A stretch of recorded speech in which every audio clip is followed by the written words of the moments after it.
اپنی سالگرہ پر میں یتیم خانے میں کھانا تقسیم کرنے گیا۔ وہاں ایک کونے میں بیٹھی بچی مجھے ٹکٹکی باندھ کر دیکھ رہی تھی۔ میں اس کے پاس گیا اور پیار سے سر پر ہاتھ رکھا تو اس نے دھیرے سے میری قمیض کی آستین اوپر کر دی اور میرے ہاتھ پر موجود پیدائشی نشان دے کر کچھ ایسا کہا کہ میرے رونگٹے۔ میرا نام شہریار ہے اور میں اس شہر کے سب سے معزز اور بااثر تاجر ہارون کمال کا اکلوتا بیٹا ہوں۔ میری زندگی بظاہر کسی خواب سے کم نہیں ہے۔ دولت، شہرت اور عزت، یہ وہ تین چیزیں ہیں جو مجھے ورثے میں ملی ہیں۔ لوگ میرے والد کی مثالیں دیتے ہیں کہ ہارون صاحب نہ صرف ایک کامیاب بزنس مین ہیں بلکہ خدا ترس اور ہمدرد انسان بھی ہیں، جو شہر کے آدھے یتیم خانوں اور اسپتالوں کا خرچہ اپنی جیب سے اٹھاتے ہیں۔ میں بچپن سے اپنے والد کو اپنا آئیڈیل مانتا آیا ہوں۔ ان کی شخصیت کا رعب اور ان کا وقار ہمیشہ مجھے متاثر کرتا رہا ہے۔ حالانکہ وہ میرے ساتھ زیادہ گھل مل کر بات نہیں کرتے اور ہمارے درمیان ہمیشہ ایک احترام کا فاصلہ رہا ہے، لیکن میں جانتا ہوں کہ وہ مجھ سے محبت کرتے ہیں۔ میری ماں کا انتقال تب ہو گیا تھا جب میں بہت چھوٹا تھا، اسی لیے میں نے والد کو ہی ماں اور باپ دونوں کے روپ میں دیکھا ہے۔ انہوں نے دوسری شادی نہیں کی اور اپنی پوری زندگی میری پرورش اور اپنے کاروبار کے لیے وقف کر دی۔ آج میری 25ویں سالگرہ تھی اور حسب معمول گھر میں ایک بڑی پارٹی کا اہتمام کیا گیا تھا، جہاں شہر کی ایلیٹ کلاس نے شرکت کرنی تھی، لیکن میرا دل ان مصنوعی محفلوں سے اکتا چکا تھا۔ مجھے ہر سال وہی جھوٹی مسکراہٹیں اور مطلب پرست لوگوں کے تحفے وصول کرنا ایک بوجھ لگتا تھا۔ اسی لیے میں نے اس بار فیصلہ کیا تھا کہ میں اپنی سالگرہ کا آغاز کسی نیک کام سے کروں گا۔ میں نے سوچا کہ کیوں نہ شہر کے اس قدیم یتیم خانے سایہ رحمت میں جا کر وہاں کے بچوں کے ساتھ وقت گزاروں اور انہیں کھانا کھلاؤں جس کے ٹرسٹی میرے والد خود ہیں۔ میں نے صبح سویرے اپنے ملازموں سے کہہ کر بہترین کھانے کے ڈبے اور تحائف پیک کروائے اور والد صاحب کو بتائے بغیر گھر سے نکل گیا، کیونکہ وہ اس وقت اپنی کسی اہم میٹنگ میں مصروف تھے اور میں ان کے کام میں خلل نہیں ڈالنا چاہتا تھا۔ گاڑی چلاتے ہوئے میرا موڈ بہت خوشگوار تھا۔ موسم بھی ابر آلود تھا اور ٹھنڈی ہوائیں چل رہی تھی جو میرے ارادے کو مزید تقویت دے رہی تھی۔ یتیم خانہ شہر کے مضافات میں ایک پرانی لیکن وسیع عمارت میں واقع تھا۔ جب میں وہاں پہنچا تو گیٹ پر موجود چوکیدار نے میری گاڑی پہچان لی اور فوراً گیٹ کھول دیا۔ کیونکہ میرے والد کی گاڑی تھی، میں اندر داخل ہوا تو وہاں کا ماحول عجیب سا اداس تھا۔ حالانکہ عمارت بہت بڑی تھی، لیکن دیواروں کا پینٹ اکھڑا ہوا تھا اور جگہ جگہ سے سیم زدہ تھی۔ صحن میں کچھ بچے کھیل رہے تھے جن کے کپڑے میلے تو نہیں تھے مگر بہت پرانے لگ رہے تھے۔ مجھے دیکھ کر یتیم خانے کی انچارج بیگم شیرازی اپنی کرسی سے اٹھ کر باہر آئیں۔ وہ ایک سخت گیر اور رکھے مزاج کی عورت لگ رہی تھی، لیکن مجھے دیکھتے ہی ان کے چہرے پر ایک مصنوعی مسکراہٹ آ گئی۔ ارے شہریار بیٹا، اب یہاں ہارون صاحب تو نہیں آئے؟ انہوں نے ادھر ادھر دیکھتے ہوئے قدرے گھبراہٹ سے پوچھا۔ ان کا یہ سوال مجھے عجیب لگا، جیسے وہ میرے والد کے آنے سے ڈر رہی ہوں، یا شاید وہ توقع کر رہی تھی کہ والد صاحب بھی ساتھ ہی ہوں گے۔ میں نے مسکرا کر جواب دیا کہ نہیں، میں اکیلا آیا ہوں۔ آج میری سالگرہ ہے اور میں بچوں کے ساتھ کھانا کھانا چاہتا ہوں۔ یہ سن کر ان کے چہرے پر سکون آ گیا اور انہوں نے فوراً بچوں کو ہال میں جمع ہونے کا حکم دیا۔ ہال میں پرانے ٹاٹ بچھے ہوئے تھے اور دیواروں پر چند چارٹس لٹک رہے تھے۔ بچے قطار بنا کر بیٹھ گئے، ان کی آنکھوں میں کھانے کی بھوک اور تحائف کی لالچ صاف دکھائی دے رہی تھی۔ یہ منظر دیکھ کر میرا دل بھر آیا کہ ہم لوگ کتنا کھانا ضائع کرتے ہیں اور یہ معصوم بچے ایک وقت کی بریانی کے لیے کتنے بے چین ہیں۔ میں نے اپنے ہاتھوں سے کھانے کے ڈبے تقسیم کرنا شروع کی ہے۔ ہر بچہ ڈبہ لے کر شکریہ انکل کہتا اور کھانے میں جت جاتا۔ بیگم شیرازی میرے ساتھ تھی اور مسلسل میری اور میرے والد کی تعریفیں کر رہی تھی کہ ہارون صاحب فرشتہ صفت انسان ہے۔ انہوں نے اس یتیم خانے کو سہارا دیا ہوا ہے، ورنہ یہ کب کا بند ہو چکا ہوتا۔ ان کی چکنی چپڑی باتیں مجھے بیزار کر رہی تھی، اسی لیے میں نے انہیں کہا کہ آپ دفتر میں بیٹھے، میں بچوں کے پاس خود جاؤں گا۔ وہ ہچکچاتے ہوئے چلی گئیں۔ میں بچوں کے درمیان گھل مل گیا، ان سے باتیں کی، ان سے ان کے نام پوچھے۔ مجھے روحانی سکون محسوس ہو رہا تھا۔ لیکن اسی دوران میری نظر ہال کے آخری کونے میں پڑی، جہاں ایک ستون کے پیچھے ایک بچی خاموشی سے بیٹھی تھی۔ وہ باقی بچوں سے الگ تھلگ تھی اور اس نے کھانے کا ڈبہ بھی نہیں لیا تھا۔ اس کی عمر شاید 7 یا 8 سال ہوگی۔ اس کے بال بکھرے ہوئے تھے اور اس نے ایک پرانی سی فراک پہن رکھی تھی جس کا رنگ اڑ چکا تھا، لیکن جو چیز مجھے اپنی طرف کھینچ رہی تھی وہ اس کی آنکھیں تھیں، وہ بڑی بڑی کالی آنکھیں جن میں بچپنا نہیں تھا بلکہ صدیوں کی ویرانی اور ایک عجیب سا غصہ تھا۔ وہ مجھے ٹکٹکی باندھ کر دیکھ رہی تھی، بنا پلکیں جھپکائے۔ اس کی نظروں میں سوال بھی تھا اور نفرت بھی۔ میں نے باقی بچوں کو چھوڑا اور آہستہ آہستہ اس کی طرف بڑھا۔ مجھے اپنی طرف آتے دیکھ کر وہ ڈری نہیں اور نہ ہی اس نے نظریں جھکائیں، بلکہ اس کے گھولنے کی شدت میں اضافہ ہو گیا۔ میں اس کے قریب جا کر گھٹنوں کے بل بیٹھ گیا اور بہت نرم لہجے میں پوچھا، بیٹا آپ نے کھانا کیوں نہیں لیا؟ آپ کو بھوک نہیں لگی؟ وہ خاموش رہی، بس میرے چہرے کو پڑھنے کی کوشش کرتی رہی۔ میں نے دیکھا کہ اس کے ہاتھ میں ایک ٹوٹی ہوئی گڑیا تھی جسے اس نے سینے سے لگا رکھا تھا۔ میں نے جیب سے ایک چاکلیٹ نکالی اور اس کی طرف بڑھائی۔ یہ لو، یہ بہت مزے کی ہے۔ اس نے میرے ہاتھ کی طرف دیکھا اور پھر میری آنکھوں میں دیکھا اور پہلی بار اس کے ہونٹ ملے۔ مجھے تمہاری بھیک نہیں چاہیے۔ اس کی آواز بہت دھیمی تھی، لیکن اس میں جو کاٹ تھی اس نے مجھے چونکا دیا۔ ایک 7 سال کی بچی کا ایسا لہجہ! میں نے حیرانی سے پوچھا، بھیک نہیں ہے بیٹا، یہ تو تحفہ ہے، آج میری سالگرہ ہے۔ اس نے طنزیہ انداز میں منہ موڑا۔ سالگرہ؟ امیر لوگ اپنی خوشیاں منانے کے لیے ہم غریبوں کا تماشا بنانے آتے ہیں۔ یہ جملے یقیناً اس کے نہیں تھے، اس نے کہیں سے سنے ہوں گے یا کسی نے اسے سکھائے ہوں گے۔ میں نے صبر سے کام لیا اور اس کے سر پر پیار سے ہاتھ رکھنے کے لیے اپنا دایاں ہاتھ آگے بڑھایا۔ جیسے ہی میرا ہاتھ اس کے سر کے قریب پہنچا، میری قمیض کی آستین تھوڑی سی اوپر ہو گئی اور میری کلائی کے کچھ اوپر موجود وہ پیدائشی نشان نمایاں ہو گیا۔ یہ ایک گہرے بھورے رنگ کا نشان تھا جو شکل میں بالکل ایک ہلال جیسا لگتا تھا۔ یہ نشان ہمارے خاندان میں بہت سے لوگوں کا تھا۔ میرے والد کے ہاتھ پر بھی بالکل ایسا ہی نشان تھا اور دادی کہتی تھی کہ یہ ہماری خاندانی نشانی ہے۔ جیسے ہی اس بچی کی نظر اس نشان پر پڑی، اس کے چہرے کا رنگ اچانک بدل گیا۔ اس کی آنکھوں میں موجود نفرت خوف میں بدل گئی اور پھر ایک عجیب سی شناخت کی چمک میں اس نے جھپٹ کر میرا ہاتھ پکڑ لیا۔ اس کے ہاتھ برف کی طرح ٹھنڈے تھے۔ اس نے تیزی سے میری آستین کو مزید اوپر کیا اور اس نشان کو اپنی انگلیوں سے چھوا۔ اس کا لمس مجھے عجیب لگا، جیسے وہ یقین کرنا چاہتی ہو کہ یہ نشان اصلی ہے یا نہیں۔ میں نے ہاتھ پیچھے کھینچنے کی کوشش کی، لیکن اس کی گرفت بہت مضبوط تھی۔ وہ اس نشان کو گھو رہی تھی اور اس کی سانسیں تیز ہو رہی تھی۔ یہ نشان، وہ بڑبڑائی، یہ تو اسی کا ہے۔ میں سمجھا نہیں، کس کا؟ بیٹا، یہ میرا پیدائشی نشان ہے۔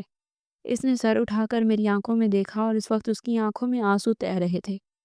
تم جھوٹ بول رہے ہو، اس نے کانپتی ہوئی آواز میں کہا۔ یہ نشان صرف تمہارا نہیں ہے، یہ نشان اس بڑے صاحب کا بھی ہے جو رات کے اندھیرے میں یہاں آتے ہیں۔ میرا دل دھک سے رہ گیا۔ بڑے صاحب؟ یتیم خانے کے عملے کے لیے بڑے صاحب کا مطلب صرف ایک ہی ہوتا تھا، ٹرسٹی، یعنی میرے والد ہارون کمال۔ لیکن وہ تو یہاں صرف سرکاری دوروں پر دن کے وقت آتے تھے۔ رات کے اندھیرے میں؟ تم کس کی بات کر رہی ہو؟ میں نے سنجیدگی سے پوچھا، کون آتا ہے یہاں رات کو؟ بچی نے ارد گرد دیکھا جیسے اسے ڈر ہو کہ کوئی سن نہ لے۔ پھر اس نے سرگوشی کی، وہی آدمی جو خود کو فرشتہ کہتا ہے، جس کی تصویر باہر دفتر میں لگی ہے، وہ میری ماں کے پاس آتا ہے۔ میرے رونگٹے کھڑے ہو گئے۔ باہر دفتر میں صرف میرے والد کی تصویر تھی اور قائد اعظم کی۔ یہ بچی کیا کہہ رہی تھی؟ کیا میرے والد یہاں آتے ہیں؟ لیکن کیوں؟ اور اس کی ماں کون ہے؟ تمہاری ماں؟ وہ کہاں ہے؟ میں نے بےتابی سے پوچھا۔ وہ یہی ہے۔ بچی نے دیوار کی طرف اشارہ کیا، اس بند کمرے میں جہاں کسی کو جانے کی اجازت نہیں ہے۔ وہ اسے وہاں قید رکھتے ہیں اور جب وہ آتے ہیں تو مجھے باہر نکال دیا جاتا ہے۔ میں نے ان کے ہاتھ پر یہی نشان دیکھا تھا جب وہ مجھے دھکا دے رہے تھے۔ میرا دماغ چکرانے لگا۔ یہ سب ناممکن تھا۔ میرے والد ایک تہجد گزار اور نیک انسان تھے۔ وہ ایسا کیسے کر سکتے ہیں؟ ضرور اس بچی کو کوئی غلط فہمی ہوئی ہے یا یہ جھوٹ بول رہی ہے۔ دیکھو بیٹا، تم شاید غلطی پر ہو، میرے والد ایسے نہیں ہیں، میں نے دفاعی انداز میں کہا۔ اس بچی نے میرا ہاتھ جھٹک دیا۔ سب مرد ایک جیسے ہوتے ہیں، تم بھی اسی کے بیٹے ہو، اسی لیے تمہارے ہاتھ پر بھی یہ منحوس نشان ہے۔ اس کے لہجے میں اتنی نفرت کی میں سہم گیا۔ ابھی میں اسے مزید کچھ پوچھنا ہی چاہتا تھا کہ پیچھے سے بیگم شیرازی کی کرخت آواز آئی۔ کائنات، تم یہاں کیا کر رہی ہو؟ وہ تیزی سے ہماری طرف آئیں اور بچی کو بازو سے پکڑ کر کھینچا۔ میں نے تمہیں منع کیا تھا نا کہ مہمانوں کو تنگ نہیں کرنا، چلو جاؤ اپنے کمرے میں۔ بچی مجھے دیکھتی رہی، اس کی نظریں مجھ سے سوال کر رہی تھی یا شاید مدد مانگ رہی تھی۔ بیگم شیرازی نے زبردستی اسے وہاں سے ہٹایا اور پھر مڑ کر مجھ سے معذرت خواہانہ انداز میں بولی، سوری شہریار بیٹا، یہ بچی تھوڑی ذہنی مریض ہے، عجیب عجیب باتیں کرتی ہے، اپنی ماں کے مرنے کے بعد سے صدمے میں ہے، اس کی باتوں پر دھیان مت دیجیے گا۔ انہوں نے کہا، ماں کے مرنے کے بعد؟ میں نے پوچھا، لیکن یہ تو کہہ رہی تھی کہ اس کی ماں یہی ہے۔ بیگم شیرازی کا چہرہ ایک لمحے کے لیے سفید پڑ گیا، لیکن وہ فوراً سنبھل گئی۔ میں نے کہا نا، یہ پاگل ہے، اس کی ماں کو مرے ہوئے 3 سال ہو چکے ہیں۔ یہ ہر عورت کو اپنی ماں سمجھتی ہے اور ہر مرد کو اپنا باپ سمجھنے لگتی ہے۔ ہم اس کا علاج کروا رہے ہیں۔ ان کی وضاحت میں گھبراہٹ تھی جو میری آنکھیں صاف دیکھ رہی تھی۔ وہ کچھ چھپا رہی تھی، اور وہ بچی کائنات جس طرح مجھے دیکھ رہی تھی وہ کسی پاگل کی نظر نہیں تھی۔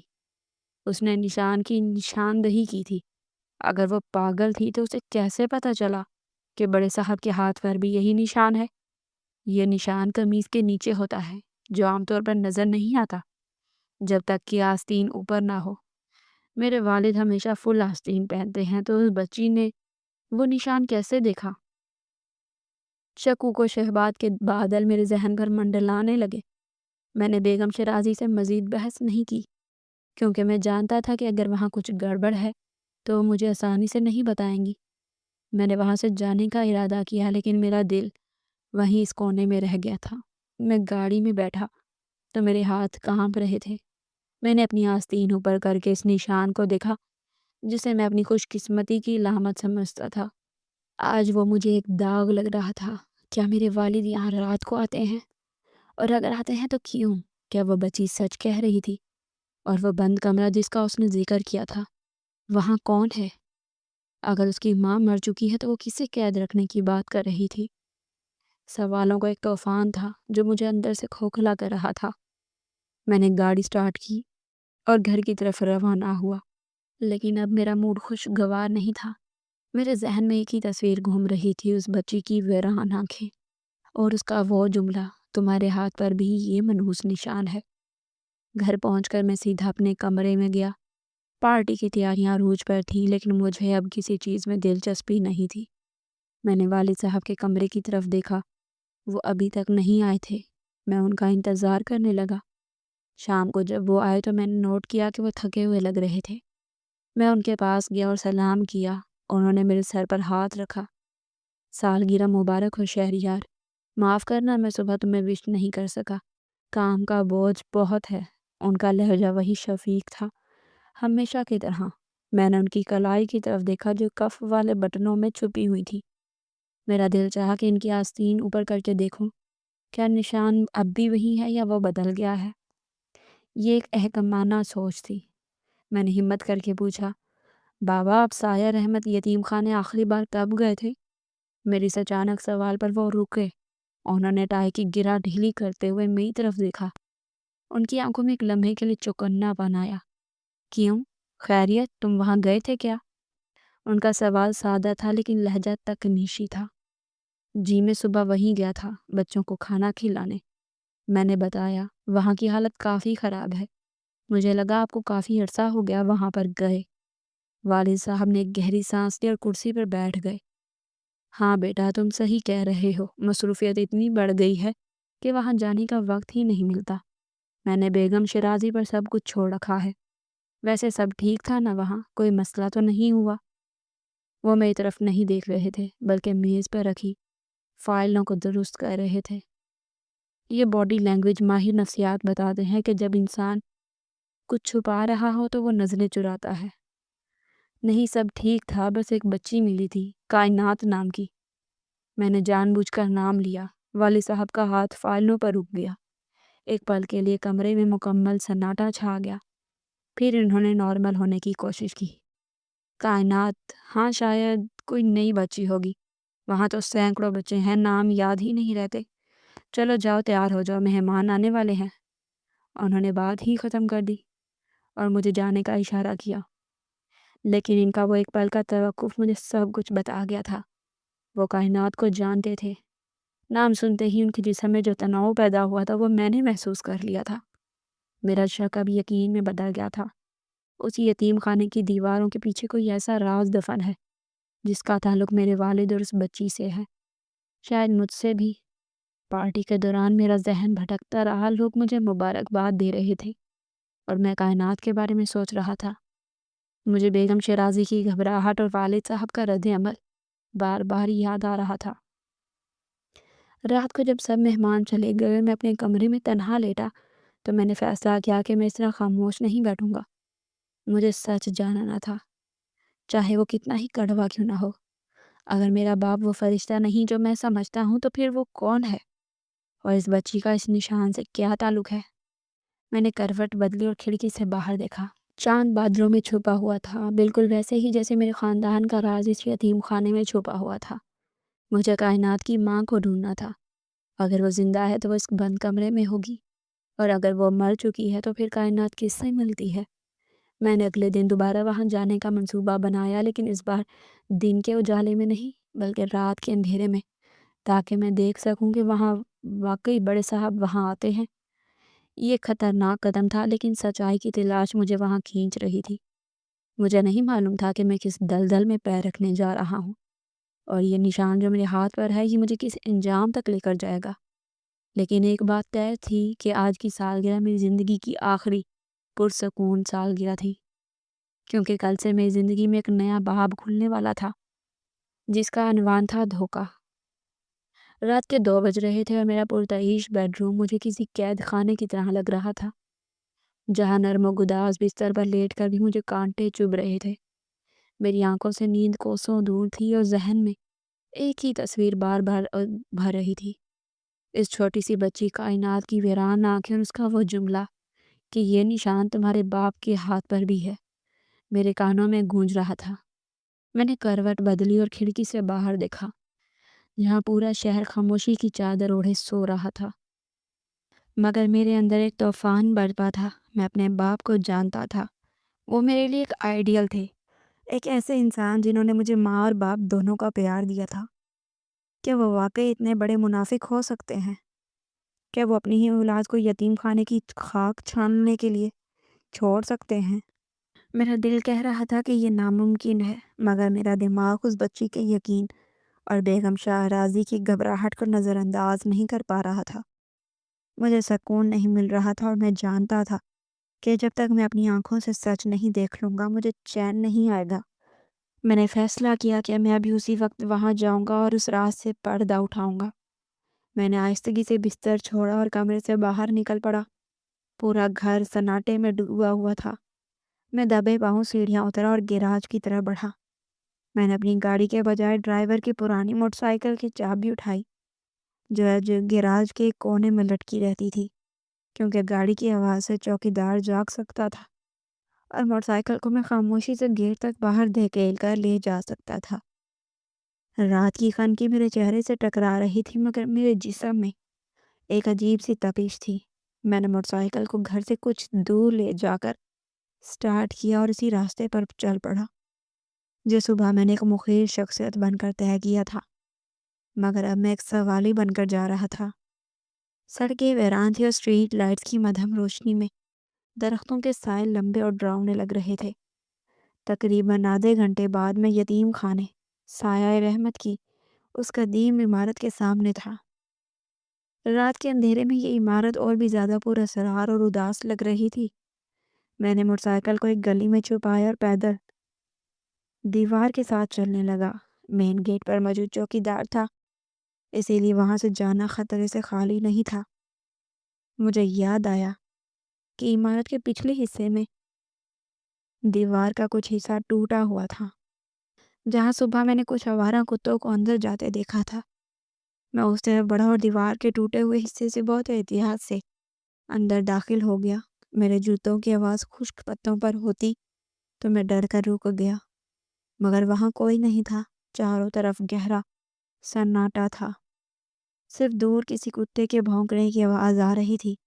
میں نے ایک لمبا سانس لیا اور عمارت کے پچھلے حصے کی طرف بڑھا، جہاں وہ بند کمرہ یا وہ مخصوص حصہ تھا جہاں کائنات نے اشارہ کیا تھا۔ یہ حصہ مرکزی عمارت سے تھوڑا ہٹ کر تھا اور یہاں گھاس بڑی ہوئی تھی، جیسے یہاں کوئی آتا جاتا نہ ہو۔ میں سائے کی طرح دیواروں سے چپک کر آگے بڑھ رہا تھا۔ میرے دل کی دھڑکن اتنی تیز تھی کہ مجھے اپنے کانوں میں سنائی دے رہی تھی۔ آخر کار میں کیسے کمرے کے قریب پہنچا جس کی کھڑکی سے بہت مدھم سی روشنی باہر آ رہی تھی۔ یہ شاید وہی جگہ تھی۔ میں کھڑکی کے نیچے بیٹھ گیا اور اندر سے آنے والی آوازوں پر کان دھرے، مگر اندر مکمل خاموشی تھی۔ میں نے ہمت کر کے آہستہ سے سر اٹھایا اور کھڑکی کی درز سے اندر جھانکا۔ اندر کا منظر دیکھ کر میرے وجود میں ایک سنسنی دوڑ گئی۔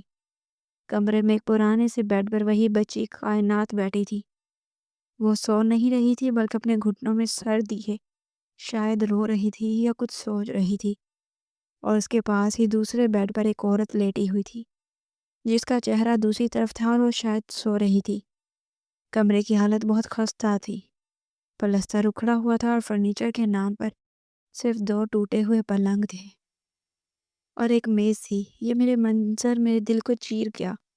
اگر یہ میرے ماں باپ کی دوسری بیوی اور بیٹی تھی تو انہیں اس حال میں رکھا گیا تھا۔ میں نے کھڑکی کے شیشے پر بہت آہستہ سے دستک دی۔ کائنات چونک کر سیدھی ہوئی، اس نے ادھر ادھر دیکھا۔ میں نے دوبارہ دستک دی، وہ ڈرتے ڈرتے کھڑکی کے قریب آئی۔ اس نے آنکھوں میں خوف تھا، مگر جب اس نے مجھے پہچانا تو اس کے چہرے پر حیرت کے تاثرات ابھرے۔ اس نے جلدی سے کھڑکی کی کنڈی کھولی جو شاید ٹوٹی ہوئی تھی۔ کھڑکی کھل گئی۔ تم، اس نے سرگوشی کی، تم یہاں کیا کر رہے ہو؟ میں نے اپنی انگلی ہونٹوں پر رکھ کر اسے چپ رہنے کا اشارہ کیا۔ مجھے تم سے بات کرنی ہے کائنات، سچ جاننا ہے، میں نے دھیمی آواز میں کہا۔ کیا میں اندر آ سکتا ہوں؟ اس نے سوئی ہوئی عورت کی طرف دیکھا، پھر اس بات میں سر ہلا دیا۔ میں کھڑکی پھلانگ کر اندر داخل ہو گیا۔ کمرے میں ایک عجیب سی سیلن کی بو تھی۔ کائنات میرے سامنے کھڑی تھی، اس کی بڑی بڑی آنکھیں۔ اب بھی وہی سوال تھا۔ تم کیوں آئے ہو؟ اس نے پوچھا۔ کیا بڑے صاحب نے تمہیں بھیجا ہے؟ میں گھٹنوں کے بل بیٹھ گیا تاکہ میرا قد اس کے برابر ہو سکے۔ نہیں کائنات، مجھے کسی نے نہیں بھیجا، میں خود آیا ہوں۔ مجھے بتاؤ کہ تم نے صبح جو کہا تھا وہ کیا سچ ہے؟ کیا واقعی تمہارے پاس کوئی ثبوت ہے؟ کائنات نے میری آنکھوں میں دیکھا۔ شاید اسے مجھ پر یقین آ گیا تھا، یا شاید وہ بھی خاموشی سے اپنے بستر کی طرف، یا شاید وہ بھی کسی ایسے کا انتظار کر رہی تھی جو اس کی بات سنے۔ وہ خاموشی سے اپنے بستر کی طرف گئی اور ایک تکیے کے نیچے سے ایک پرانی سی کتاب نکالی جس کے صفحات زرد ہو چکے تھے۔ اس نے کتاب کھولی اور اس میں سے ایک تصویر نکال کے میرے ہاتھ پر رکھ دی۔ میں نے وہ تصویر دیکھی اور میرا دماغ چکرا گیا۔ تصویر بلیک اینڈ وائٹ تھی، مگر چہرے صاف پہچانے جا رہے تھے۔ اس میں میرے والد ہارون کمال ایک جوان عورت کے ساتھ بیٹھے تھے اور ان کی گود میں ایک ننھی سی بچی تھی۔ والد صاحب کے چہرے پر وہ مسکراہٹ تھی جو میں نے صرف اپنے لیے مخصوص سمجھی ہوئی تھی، اور وہ عورت، میں نے بستر پر سوئی ہوئی عورت کی طرف دیکھا اور پھر تصویر کی طرف۔ وہ وہی تھی، نسرین۔ تصویر میں وہ بہت خوبصورت اور خوش لگ رہی تھی، لیکن اب وہ غم کی تصویر بنی پڑی تھی۔ یہ میری باپ ہے، یہ میری ماں ہے، کائنات نے سرگوشی کی، اور یہ تمہارے باپ ہیں۔ انہوں نے میری ماں سے نکاح کیا تھا، لیکن چھپ کر۔ ماں کہتی ہیں کہ وہ بہت مجبور تھے۔ تمہاری ماں بہت بیمار تھی اور وہ انہیں صدمہ نہیں دینا چاہتی تھی، اسی لیے انہوں نے ہمیں اس دنیا سے چھپا کر رکھا۔ کائنات کی باتیں میرے دل پر ہتھوڑے کی طرح برس رہی تھی۔ لیکن میری ماں کے مرنے کے بعد، میں نے پوچھا، تب تو وہ تمہیں گھر لے کر جا سکتے تھے۔ کائنات کی آنکھوں میں آنسو آ گئے۔ ماں کہتی ہیں کہ تب انہیں اپنی عزت کا ڈر لگنے لگا۔ وہ شہر کے بڑے آدمی بن گئے تھے اور ہم ان کی ماضی کی ایک ایسی غلطی بن گئے تھے جسے وہ مٹانا چاہتے تھے مگر مٹا نہیں سکتے تھے۔ اسی لیے انہوں نے ہمیں اس یتیم خانے کے پچھواڑے میں قید کر دیا۔ وہ ہر مہینے آتے ہیں، رات کے اندھیرے میں پیسے دیتے ہیں اور ماں کو سمجھاتے ہیں کہ بس کچھ دن اور صبر کرو، سب ٹھیک ہو جائے گا۔ لیکن وہ کچھ دن کبھی نہیں آئے۔ 7 سال ہو گئے ہیں۔ میں نے لرزتے ہاتھوں سے وہ تصویر واپس اسے دے دی۔ میرے اندر کا بت ٹوٹ چکا تھا۔ میرا باپ ایک بزدل اور خود غرض انسان نکلا جس نے اپنی جھوٹی شان کے لیے 2 زندگیاں برباد کر دی۔ میں نے کائنات کا ہاتھ تھاما اور اپنی قمیض کی آستین اوپر کی۔ دکھاؤ اپنا ہاتھ، میں نے کہا۔ کائنات نے اپنی آستین اوپر کی۔ ہم دونوں کے بازوں پر وہ ہلال نما نشان چاند کی روشنی میں چمک رہا تھا۔ یہ قدرت کی وہ گواہی تھی جسے کوئی عدالت جھٹلا نہیں سکتی تھی۔ ہم بہن بھائی تھے۔ میں نے بھرائی ہوئی آواز میں کہا، تمہاری رگوں میں بھی وہی خون ہے جو میری رگوں میں ہے۔ کائنات نے حیرت سے مجھے دیکھا۔ بھائی، اس نے دہرایا، لیکن تم تو محل میں رہتے ہو اور میں یہاں، تم مجھے بہن کیسے کہہ سکتے ہو؟ میں نے اسے گلے لگا لیا۔ اس کا چھوٹا سا وجود میرے بازوؤں میں کانپ رہا تھا۔ محل اور جھونپڑی سے رشتے نہیں بدلتے گڑیا۔ میں نے اس کے بالوں پر ہاتھ پھیرا۔ مجھے معاف کر دو کہ مجھے آنے میں اتنی دیر ہو گئی۔ مجھے پتا ہی نہیں تھا کہ میری ایک بہن بھی ہے جو میرا انتظار کر رہی ہے۔ میری آنکھوں سے آنسو بہہ کر اس کے کندھوں پر گر رہے تھے۔ اسی دوران بستر پر لیٹی ہوئی عورت نے کروٹ بدلی اور اس کی آنکھ کھل گئی۔ اس نے ہمیں دیکھا تو وہ گھبرا کر اٹھ بیٹھی۔ کون ہے کائنات؟ یہ کون ہے؟ اس کی آواز کمزور اور خوف زدہ تھی۔ میں کائنات سے الگ ہوا اور سر جھکا کر مؤدبانہ انداز میں بولا، ڈرے مت آنٹی، میں شہریار ہوں، ہارون کمال کا بیٹا۔ نسرین کا رنگ فک ہو گیا، وہ کانپنے لگی۔ شہریار؟ تم یہاں کیسے؟ کیا ہارون نے تمہیں بھیجا ہے؟ کیا وہ ہمیں یہاں سے نکالنا چاہتے ہیں؟ اس کے لہجے میں اتنا خوف تھا کہ مجھے شرمندگی محسوس ہوئی۔ نہیں آنٹی، میں خود آیا ہوں۔ مجھے آج ہی کائنات سے سب پتہ چلا ہے۔ میں اس کے قریب گیا۔ مجھے افسوس ہے کہ میرے باپ نے آپ کے ساتھ انصاف نہیں کیا۔ نسرین نے مجھے غور سے دیکھا۔ اس کی آنکھوں میں ایک ممتا جاگ اٹھی۔ شاید اسے مجھ میں ہارون کی جھلک نظر آئی ہوگی۔ تم بالکل اپنے باپ پر گئے ہو شہریار، اس نے دکھی لہجے میں کہا۔ وہی آنکھیں، وہی پیشانی، لیکن خدا کرے تمہارا دل ان جیسا نہ ہو۔ یہ جملہ میرے لیے ایک تمانچہ تھا۔ میرا دل ان جیسا نہیں ہے آنٹی۔ میں نے ان کا ہاتھ تھام لیا۔ میں آپ سے وعدہ کرتا ہوں، میں آپ کو اور کائنات کو آپ کا حق دلاؤں گا۔ اب آپ مزید یہاں قید نہیں رہیں گی۔ آپ میرے گھر جائیں گی اس عزت کے ساتھ جو آپ کا حق ہے۔ نسرین رو پڑی۔ نہیں بیٹا، یہ مت کرنا۔ تمہارا باپ بہت طاقتور ہے، وہ اپنی عزت کے لیے کچھ بھی کر سکتا ہے۔ وہ ہمیں مار دے گا۔ تم چلے جاؤ یہاں سے۔ بھول جاؤ کہ تم نے ہمیں دیکھا تھا۔ اس کی بے بسی دیکھ کر میرا خون کھول اٹھا۔ میں نہیں بھول سکتا آنٹی یہ نشان۔ میں نے اپنا بازو دکھایا۔ یہ نشان مجھے بھولنے نہیں دے گا۔ میں وعدہ کرتا ہوں کہ میں لڑوں گا، آپ کے لیے، کائنات کے لیے اور سچ کے لیے۔ بس مجھے تھوڑا وقت دے دیں۔ میں نہیں چاہتا کہ کوئی ہنگامہ ہو جس سے آپ کو نقصان پہنچے۔ میں قانونی طور پر اپناؤں گا۔ میں سب کے سامنے آپ کو لے کر جاؤں گا۔ میں نے کائنات کی طرف دیکھا جو امید بھری نظروں سے مجھے دیکھ رہی تھی۔ کائنات، میں نے اس کے سامنے بیٹھ کر اس کے چھوٹے چھوٹے ہاتھ اپنے ہاتھوں میں لے لیے۔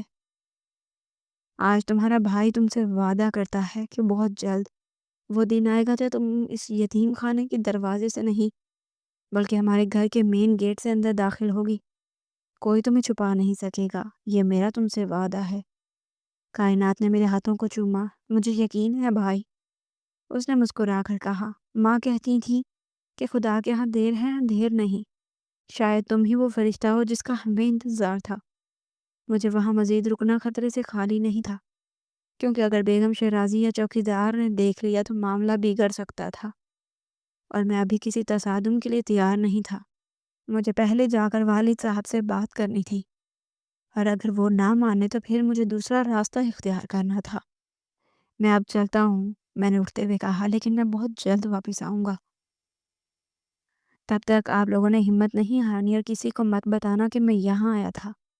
میں نے جیب سے کچھ پیسے نکال کر نسرین کے تکیے کے نیچے رکھے۔ یہ رکھ لیں، شاید کسی ضرورت میں کام آ جائے۔ اور پھر میں نے آخری بار اپنی بہن کو گلے لگایا اور اسی کھڑکی سے باہر کود گیا۔ باہر اندھیرا اب ویسا ہی تھا، لیکن میرے اندر کا اندھیرا چھٹ چکا تھا۔ اب میرے پاس ایک مقصد تھا، ایک مشن تھا۔ میں واپس دیوار پھلانگ کر باہر نکلا اور اپنی موٹر سائیکل تک پہنچا۔ واپسی کے سفر میں میرا دماغ تیزی سے کام کر رہا تھا۔ مجھے گھر پہنچ کر والد صاحب کا سامنا کرنا تھا، لیکن لڑائی سے نہیں بلکہ حکمت سے۔ مجھے انہیں اس بات پر قائل کرنا تھا کہ وہ مزید سچ کو نہیں چھپا سکتے، اور اگر وہ اپنی انا کے خول سے باہر نہ نکلے تو مجھے وہ کرنا پڑے گا جس کا تصور بھی ایک فرما بردار بیٹے کے لیے محال ہوتا ہے، یعنی اپنے باپ کے خلاف بغاوت۔ گھر پہنچ کر میں نے موٹر سائیکل وہیں کھڑی کی اور اپنے کمرے میں آ گیا۔ صبح ہونے والی تھی اور یہ صبح میری زندگی کی سب سے اہم صبح تھی۔ میں نے شیشے میں اپنا عکس دیکھا۔ میری آنکھوں میں اب وہ لاپرواہی نہیں تھی، بلکہ ایک ذمہ داری تھی، ایک بھائی کی ذمہ داری۔ اب مجھے شہریار ہارون نہیں بلکہ صرف شہریار بننا تھا، جو حق کا ساتھ دے سکے، چاہے اس کے لیے اسے اپنے باپ کے سامنے ہی کیوں نہ کھڑا ہونا پڑے۔ میں کرسی پر بیٹھ گیا اور اسی لمحے کا انتظار کرنے لگا جب والد صاحب بیدار ہوں گے اور میں ان سے وہ سوال کروں گا جو 25 سالوں سے ان کے منتظر تھا۔ مگر مجھے نہیں معلوم تھا کہ اگلی صبح جو کچھ ہونے والا ہے وہ میرے تمام اندازوں سے زیادہ مشکل اور جذباتی ہوگا، کیونکہ ہارون کمال اتنی آسانی سے اپنی شکست تسلیم کرنے والے انسان نہیں تھے۔ صبح کا سورج اپنی تمام تراب و تاب کے ساتھ طلوع ہو چکا تھا اور اس کی کرنیں ڈائننگ ہال کی بڑی بڑی کھڑکیوں سے چھن کر اندر آ رہی تھی، مگر میرے اندر جو اندھیرا تھا وہ بھی چھٹا نہیں تھا۔ میں ڈائننگ ٹیبل کے سرے پر بیٹھا اپنے والد ہارون کمال کا انتظار کر رہا تھا۔ ملازم ناشتہ لگا کر جا چکے تھے، مگر میرے حلق سے پانی کا ایک گھونٹ بھی نیچے نہیں اتر رہا تھا۔ میری نگاہیں مسلسل سیڑھیوں پر جمی تھی، جہاں سے ابھی وہ شخص اترنے والا تھا جس سے میں نے ساری عمر دیوتا سمجھا اور جو کل رات میرے سامنے ایک مجرم بن کر بے نقاب ہو چکا تھا۔ کچھ ہی دیر میں قدموں کی چاپ سنائی دی اور والد صاحب نے اپنی مخصوص شان و شوکت کے ساتھ سیڑھیاں اترتے ہوئے نظر آئے۔ انہوں نے سفید کلف لگا کرتا شلوار پہن رکھا تھا اور چہرے پر وہی باوقار سنجیدگی تھی جسے دیکھ کر دنیا مرعوب ہو جاتی تھی۔ وہ آ کر اپنی نشست پر بیٹھے اور اخبار اٹھا لیا۔ انہوں نے سرسری نظر مجھ پر ڈالی اور شاید میرے چہرے کی بے خوابی اور سنجیدگی کو نوٹ کر لیا۔ شہریار، تم ٹھیک تو ہو بیٹا؟ رات سوئے نہیں کیا؟ آنکھیں سرخ ہو رہی ہیں تمہاری۔ ان کے لہجے میں وہی روایتی شفقت تھی جو اب مجھے ایک فریب لگ رہی تھی۔ میں نے گہرا سانس لیا اور اپنی کرسی ان کی طرف کھسکائی۔ میں رات واقعی نہیں سو سکا بابا، کیونکہ مجھے نیند نہیں آئی۔ میں ساری رات جاگتا رہا اور سوچتا رہا۔ والد صاحب نے اخبار نیچے کیا اور غور سے مجھے دیکھا۔ کس بارے میں سوچتے رہے؟ میں نے ان کی آنکھوں میں آنکھیں ڈالی اور بہت ٹھہرے ہوئے لہجے میں کہا، میں اس نشان کے بارے میں سوچتا رہا بابا، جو قدرت نے ہمارے بازوؤں پر بنایا ہے۔ یہ سنتے ہی ان کے چہرے پر ایک سایہ سا لہر آیا۔ انہوں نے بے چینی سے پہلو بدلا۔ یہ کیا عجیب باتیں لے کر بیٹھ گئے ہو؟ ناشتہ کرو۔ انہوں نے بات ٹالنی چاہی۔ میں نے اپنی قمیض کی آستین اوپر کی اور اپنا بازو میز پر رکھ دیا۔ یہ عجیب بات نہیں ہے بابا، یہ قدرت کی گواہی ہے۔ میں کل رات دوبارہ یتیم خانے گیا تھا۔ یہ جملہ کسی دھماکے سے کم نہیں تھا۔ والد صاحب کے ہاتھ سے اخبار چھوٹ کر میز پر گر گیا۔ ان کا رنگ زرد پڑ گیا۔ تم وہاں گئے تھے رات کو؟ ان کی آواز لڑکھڑا گئی۔ ہاں بابا، میں وہاں گیا تھا اور میں نے وہ بند کمرہ دیکھا۔ میں نے نسرین آنٹی کو دیکھا اور میں نے کائنات کو دیکھا۔ میں نے ایک ایک لفظ چبا کر ادا کیا۔ میں نے وہ تصویر بھی دیکھی جو آپ نے جلانے کی کوشش کی تھی، مگر ایک ماں نے اپنی بیٹی کے لیے بچا لی۔ کمرے میں موت جیسا سناٹا چھا گیا، صرف والد صاحب کی بھاری سانسوں کی آواز آ رہی تھی۔ وہ مجھے ایسے دیکھ رہے تھے جیسے کوئی اجنبی ہوں۔ ان کی آنکھوں میں غصہ، شرمندگی اور خوف کی ملی جلی کیفیت تھی۔ تم نہیں جانتے شہریار، وہ سب جھوٹ ہے۔ انہوں نے انکار کرنے کی ناکام کوشش کی۔ نہیں بابا، اب جھوٹ کا وقت گزر چکا ہے، میں نے سختی سے کہا۔ میں نے اپنی آنکھوں سے دیکھا ہے کائنات کی بازو پر وہی نشان ہے جو میرے اور آپ کے بازو پر ہے۔ وہ میری بہن ہے، آپ کی بیٹی ہے، جسے آپ نے 7 سال سے قید کر رکھا ہے، زندہ درگور کر رکھا ہے، صرف اپنی اس جھوٹی انا اور نام نہاد عزت کے لیے۔ والد صاحب اچانک غصے میں آ گئے۔ انہوں نے میز پر مکہ مارا۔ خاموش ہو جاؤ، تم ابھی بچے ہو، تمہیں دنیا داری کا نہیں پتا، تمہیں نہیں پتا کہ معاشرہ کیا کہتا ہے۔ میں ابھی اپنی جگہ سے کھڑا ہو گیا۔ بھاڑ میں جائے ایسا معاشرہ بابا جو ایک بیٹی کو اپنے باپ کو اپنی بیٹی سے ملنے سے روکے۔ آپ نے میری ماں کی موت کے بعد دوسری شادی کی، یہ آپ کا حق تھا، لیکن اس شادی کو چھپانا اور اپنی اولاد کو یتیم خانے میں ہی رکھنا، یہ کون سی دنیا داری ہے؟ آپ یتیموں کے سر پر ہاتھ رکھتے ہیں اور اپنی سگی بیٹی کو باپ کے سائے سے محروم رکھتے ہیں۔ کیا آپ کو رات کو نیند آ جاتی ہے؟ میرے سوالات نشستر کی طرح نہیں چبھ رہے تھے۔ وہ نڈھال ہو کر کرسی پر گر گئے اور سر پکڑ لیا۔ میں مجبور تھا شہریار، ان کی آواز بھرائی ہوئی تھی۔ تمہاری ماں بہت بیمار تھی اور میں اسے صدمہ نہیں دینا چاہتا تھا۔ پھر وہ مر گئی اور میں ڈر گیا کہ اگر لوگوں کو پتہ چلا کہ میں نے خفیہ نکاح کیا ہوا تھا تو لوگ باتیں بنائیں گے، میرا بزنس، میری ساکھ سب متاثر ہوگا۔ میں نے سوچا تھا کچھ عرصہ چھپا کر رکھوں گا، پھر ظاہر کر دوں گا، لیکن وقت گزرتا گیا اور میں اپنی ہی بنائی ہوئی دلدل میں پھنستا گیا۔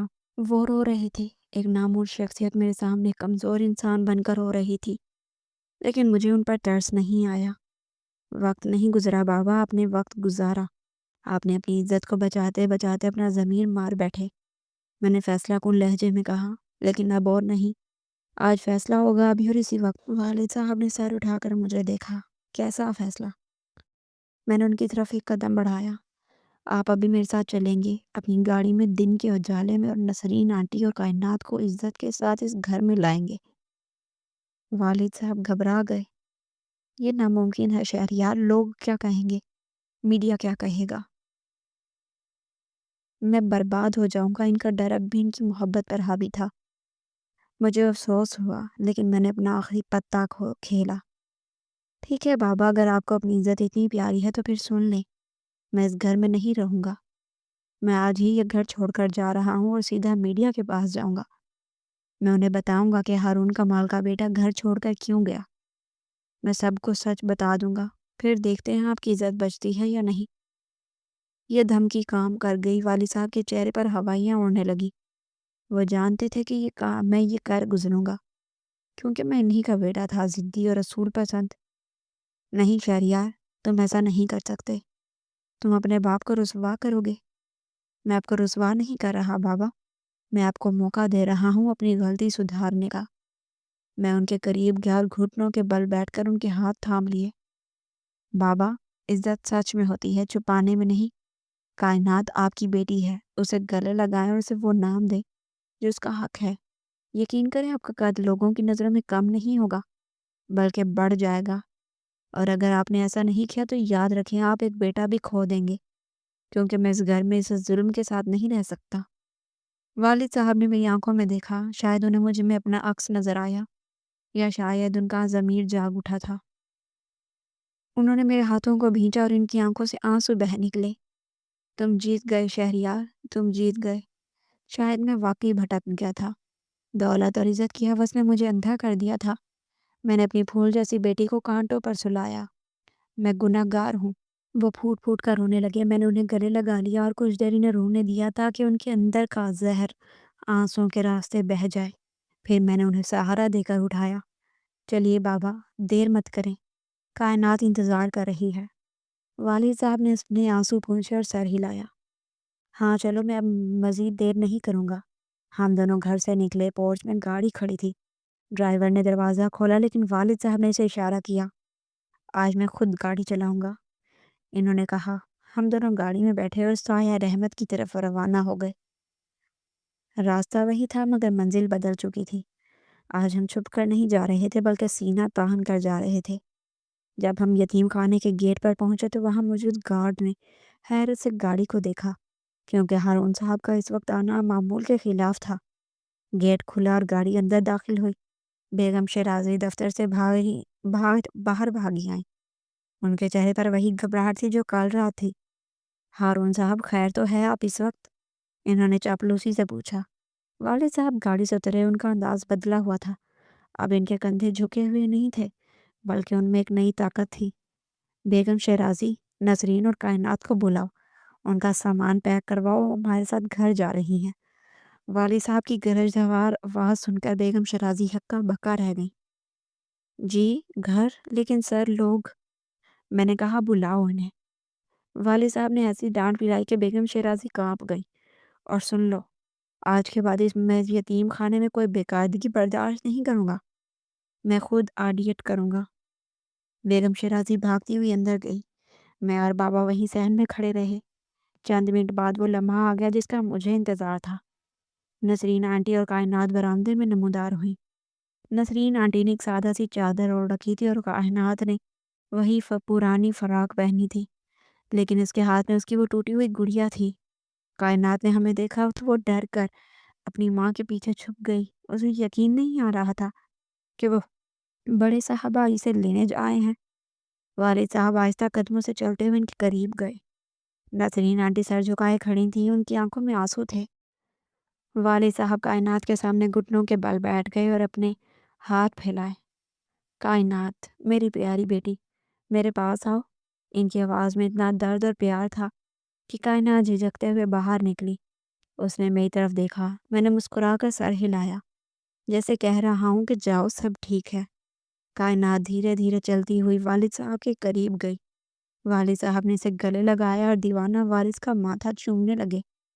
مجھے معاف کر دو میری بچی، میں برا باپ ہوں، میں بہت برا ہوں۔ وہ رو رہے تھے۔ کائنات نے اپنے ننھے ہاتھوں سے ان کے آنسو پونچھے۔ نہیں بابا، آپ برے نہیں ہیں، آپ آ گئے نا، ماں کہتی تھی آپ آئیں گے۔ اس معصوم جملے نے والد صاحب کو مزید رلا دیا۔ پھر وہ کھڑے ہوئے اور نسرین آنٹی کے سامنے ہاتھ جوڑ دیے۔ نسرین، میں شرمندہ ہوں، مجھے معاف کر دو، میں تمہارا مجرم ہوں، کیا تم مجھے معاف کر سکو گی؟ نسرین آنٹی بھی رو پڑی۔ ہارون صاحب، آپ نے دیر کر دی، بہت دیر کر دی، لیکن آپ نے اپنی اولاد کو قبول کر لیا، میرے لیے یہی کافی ہے۔ والد صاحب نے کائنات کو گود میں اٹھایا اور نسرین آنٹی کا ہاتھ تھاما۔ چلو اپنے گھر چلو۔